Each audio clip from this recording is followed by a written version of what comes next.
Hello everyone. Today I wanted to show you a little bit of a tool I made. It's a tool to be able to listen to podcasts and make audio highlights or textual highlights of the audio and get them into Roam Research. For now it's quite bare bones, so bear with me.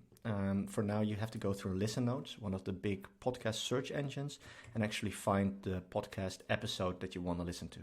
So for now I'll choose this episode called Leadomorphosis and select, let's say this one. In order to get it into the tool, for now you need to get the embed URL in order to get started. Eventually this will make it so that we can search for the podcast from the tool itself. But for now, this is how it is. When you enter the URL, it will get all of the required information, and then it allows you to change whatever you want. So for instance here, I want this one, and I will comma separate this.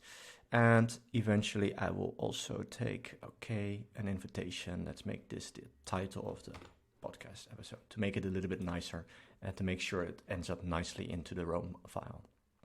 Then you can start playing the podcast and you start listening to music.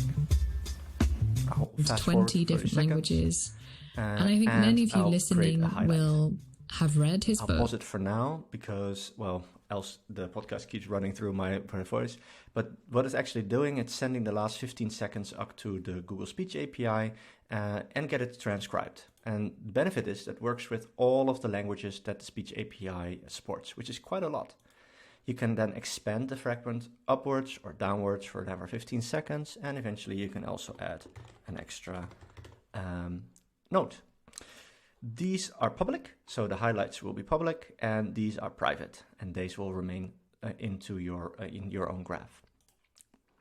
For now, once you've made some, you can show it in Markdown, you can copy it, and you can paste it into your graph. An alternative is that you can also download the Roam JSON file and import that into your graph right away, so you get a nice page per podcast. Either way is fine. That's what I wanted to show you for now. It's just a proof of concept, but it works reasonably well. Thank you.